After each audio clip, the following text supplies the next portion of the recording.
अस्सलामु अलैकुम वरहमतुल्लाहि वबरकातुहू। मोहतरम नाज़रीन, जैसा कि आपको मालूम है कि मुफ्ती सलमान अज़हरी इनको अभी कुछ दिन पहले जेल से बेल मिली है और आपको मालूम है कि तकरीबन 8-9 महीने की तवील मुद्दत वो जेल के अंदर रहे और वकीलों की कोशिश और मुसलमानों की दुआओं की बरकत से अल्लाह रब्बुल आलमीन ने उनको जेल से रिहाई अता फरमाई। जेल से रिहाई अता फरमाने के बाद बहुत सी वीडियोस उनकी सोशल मीडिया पर वायरल भी हुई और बहुत सी वीडियो आपने उनकी देखी भी होंगी। लेकिन आज हम आपको मुफ्ती सलमान अज़हरी की रियल वीडियो जो आपने इंटरव्यू दिया है जेल से आने के बाद, इससे पहले बहुत से लोगों ने इनको इंटरव्यू डाले हैं। हालांकि वो इंटरव्यू उनके बहुत पहले के थे, लेकिन जो उन्होंने पहला इंटरव्यू दिया है एक पत्रकार को, वो आज हम आपको दिखाएंगे। चलिए सबसे पहले मुफ्ती सलमान अज़हरी का वो इंटरव्यू देखते हैं और उन्होंने बताया कि जेल के अंदर मेरे साथ में क्या हुआ और क्या नहीं हुआ। तो फिर वो इंटरव्यू देखते हैं, इसके बाद इंशाल्लाह बात करते हैं। सलमान अज़हरी साहब 8.5 महीना 9 महीना जो है जेल की सलाखों के पीछे रहने के बाद जो है इनकी सुप्रीम कोर्ट से रिहाई होने के बाद आज मदनपुरा इलाके में वो बड़ी मस्जिद में जो है यहाँ पर नमाज़ पढ़ने आए और यहाँ पर जो है उन्होंने लोगों से भी बात की। लोग यहाँ पर बड़ा हुजूम लगा हुआ है। अस्सलाम वालेकुम सलमान साहब। वालेकुम अस्सलाम वरहमतुल्लाहि ताला वबरकातुहू। सलमान साहब क्या कहना चाहोगे आप? 8.5 महीना आपको जो है बंदिश में रखा गया। अल्हम्दुलिल्लाह मुझे इस बात का इत्मीनान है कि हमने ना कभी कोई गलत किया था और न ही गलत बोला था। आज भी हम उस बात पर कायम हैं। 8.5 महीने की कैद क्या, 8.5 साल की कैद के बाद भी यही बात रहेगी कि जो हक़ बात है वो हम अलल ऐलान करेंगे। हमने कोई गलत नहीं कहा और ये हमारे मुतालिक सबसे बेहतरीन जो इंसाफ आया है वो सुप्रीम कोर्ट का है। वो आपने भी देखा होगा और सब वायरल है। और सुप्रीम कोर्ट ने जो फ़ैसला दिया है वो हम सब के सम्मान के लिए काफ़ी है, सारी कम्युनिटी के लिए भी। और इस तरह की तमाम जो हरकतें करते हैं, छोटी सी चीज़ को बड़ा बना करके पेश करते हैं, उन सब के लिए भी सुप्रीम का ऑर्डर मैं उसका बहुत सम्मान करता हूँ। ख़ास तौर पर ये उन्होंने कहा है कि हमने कोई हेट स्पीच नहीं की है। और हकीकत बात है, मैं पहले भी कहता रहा, मैं किसी कौम को या किसी पर्सनल शख्स को टारगेट करके कभी नहीं कहा। मैंने किसी को टारगेट करके कभी नहीं कहा। ये और बात है कि डाइवर्ट करके कुछ लोगों ने इसको इस तरह पेश किया था, लेकिन देर से ही हमारे हक़ में फ़ैसला आया है, हम उसका आधार करते हैं।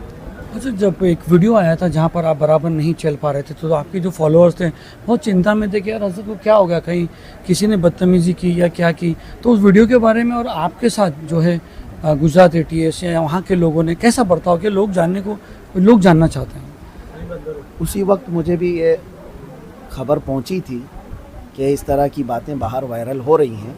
ऐसी कोई बात नहीं थी।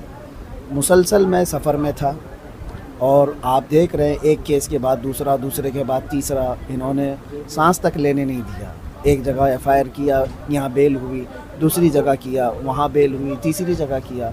तो मैं मुसलसल सफ़र में था और वो जिस वक्त की वीडियो वायरल थी वो मैं तकरीबन 9 घंटा बैठ करके सफ़र करके रात 3 बजे पहुँचा। सख्त ठंडियों के दिन थे और रात भर सोया नहीं सुबह तक। और फिर इन्वेस्टिगेशन भी हुई। उसके बाद कोर्ट में जब हाजिर किए सुबह 10-11 बजे, मुझे मेरे बैक पेन का मसला है और आज से नहीं 4-5 साल से मुसलसल सफ़र की वजह से मेरे पीठ में, कमर में दर्द है और वो ठंडियों में बढ़ जाता है, जिसकी वजह से वहाँ पर भी ये दर्द शिद्दत का हो गया था। जबकि पुलिस वालों ने मुझे हॉस्पिटल भी दिखाया और उसके बाद कोर्ट में पेशी की और उसके बाद ये दर्द जो है काफ़ी दिनों तक रहा और अभी भी थोड़ा बहुत रहता है। तो वो मेरे अपने दर्द की वजह से हो सकता है उस वक्त मेरे चलने में फ़र्क महसूस किया हो, वरना बदतमीज़ी इस तरह की कहीं नहीं हुई है। जिस तरह से आपको ये बॉम्बे से घाटकोपर से लेके गए थे और यहाँ से लेके गए वहाँ तक, उसके बाद तक 8 महीने तक पुलिस कस्टडी, इन्वेस्टिगेशन, ATS, क्या बर्ताव रहा उनका आपका, मतलब कैसा रहा? अभी सलीम भाई, आप एक ही महफिल में सारी चीज़ें लेना चाहते हैं, थोड़ा और वक्त दीजिए। इब्तिदाई इश्क लोग बहुत जानने को आपके अभी फॉलोअर इब्तिदाई इश्क वो हमको नहीं छोड़ते कि भाई तुम क्यों नहीं बात कर रहे, तुम क्यों नहीं जाते। इंशाअल्लाह अज़ीज़ इसके सिलसिले में मैं तफसीलन आऊँगा, आपको भी बुलाएंगे, बताएंगे। اور ساری داستان بھی سنائیں گے. میں نے ایک کلام بھی لکھا ہے, وہ بھی آپ کو سنا دیں گے انتظار رہے گا انشاءاللہ. جیل میں آپ کے ساتھ قیدیوں کا کیا ویوہار رہا؟ بہت اچھا, جیسے قیدیوں کا قیدیوں کے ساتھ ہوتا ہے ویسے ہی تھا, لیکن ساتھ ہی الحمدللہ ایک عزت کا معاملہ بھی رہا. عزت.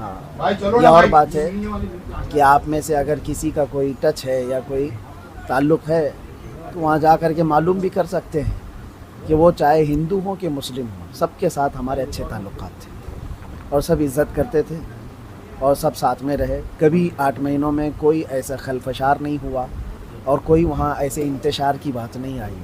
اگر ہم اسی طرح بھڑکاؤ معاملات کیے ہوتے باہر بھی تو جیل میں بھی یہ ساری چیزیں ہوتی جی ہیں, صحیح کہا. کیونکہ جیل میں تو ساری کمیونٹیز ہوتی ہیں اور خاص طور پر وہاں پر کسی کی اس طرح کی پکڑ بھی نہیں ہوتی, سارے کرائم کیے ہوئے بادشاہ ہوتے ہیں جی اور لڑنے مرنے کو تو ایک پاؤں پہ کھڑے رہتے ہیں. لیکن الحمدللہ کبھی ایسی نوبت نہیں آئی, اس لیے کہ ہم وہاں پر بھی محبت کا پیغام پھیلاتے رہے. جی, آپ کے فالوور کو کوئی سندیش دینا چاہتے ہو؟ بس ہم یہی کہنا چاہتے ہیں کہ حالات سے گھبرا کر اور حالات سے ڈر کر کے ہم حق بات کہنا نہیں چھوڑیں گے.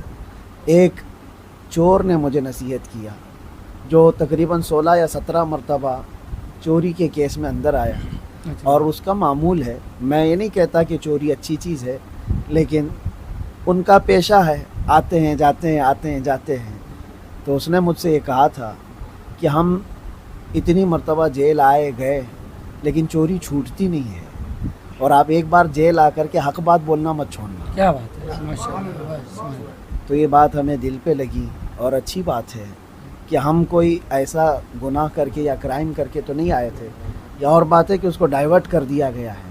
انشاءاللہ العزیز وقت آئے گا, وہ بھی سمجھ جائیں گے, ہم بھی سمجھ جائیں گے انشاءاللہ. آج حالات الیکشنز کے بہت الگ ہو رہے ہیں, تو کیا لگتا ہے آپ کو, مطلب کچھ کہنا چاہو گے اس کے اوپر کہ کورٹ کے آرڈر ہے؟ جب ہم آئیں گے تو انشاءاللہ اس پر بھی بات کریں گے. بھائی کھلہ سے آپ کو بھی کانٹیسٹ کرنے کے واسطے مطلب یہاں کے لوگوں نے آفر دیا تھا اور آپ نے حامی بھی بھر لی تھی, پھر اینڈ موقع پر جو ہے آپ نے انکار کر دیا, اس کی کیا وجہ تھی؟ یہ تو آپ لوگوں کی محبت, یا آپ لوگ مدن پورہ والے ہوں گے جو ایک رات میں دولہا بنا دیتے ہیں. ہم نے اس طرح سے کوئی بات اپنی طرف سے نہیں پیش کی تھی. ہم سفر میں تھے کیرلا میں, مجھے اس بات کی وہ نہیں ہے. ایک بات یہاں پر چلی تھی, 2 دن سے چل رہی ہے, کہ کیا نام ہے, ہزاری صاحب جو ہے وہ تیار ہو گئے ہیں, بولے بس آ رہے ہیں, ان کا پیپر آ گیا ہے, واٹس ایپ پہ آ گیا ہے, سارا ڈاکومنٹ آ گئے ہیں, یہاں پر فارم بھی بھرنے کی پوری اللہ تبارک و تعالیٰ نے ہمارے ساتھ یہ محمد شاکر انصاری ہے, انہوں نے بھی مطلب نا بہت بھاگ دوڑ کی تھی. تو پھر اینڈ مومنٹ میں ایسا ہوا کہ حضرت نہیں آ رہے ہیں, نہیں لڑیں گے الیکشن. نہیں, اصل مسئلہ یہ ہے کہ مدن پورہ والے, آپ لوگ یہ چاہتے ہیں کہ آپ کی کرسی پر بیٹھیں, اور پورا ہندوستان بھی چاہتا ہے کہ میں ان کے لیے بھی کچھ کام کروں. تو ایک مخصوص کرسی کے لیے نہیں, اللہ تبارک و تعالیٰ نے جو کرسی دی ہے وہ بہت بڑی ہے. جی بہت بہت شکریہ. تو دیکھا آپ لوگوں نے کہ مفتی سلمان اظہری کا کتنا شاندار اور لاجواب انٹرویو ہے, جو کہ انہوں نے اپنے جیل کے حالات کے بارے میں کچھ بتایا ہے. آپ کی کیا رائے ہے اس انٹرویو کے سلسلے میں, ہمیں کمنٹ سیکشن میں ضرور بتائیں, اور ایسے ہی نئی اپڈیٹ پانے کے لیے آپ ہمارے چینل کو سبسکرائب کریں اور بیل آئیکن کو بجائیں. انشاءاللہ ہم آپ تک ایسی تازہ ترین اپڈیٹ لاتے رہیں گے. ملتے ہیں کسی نئی اپڈیٹ کے ساتھ. السلام علیکم ورحمۃ اللہ وبرکاتہ.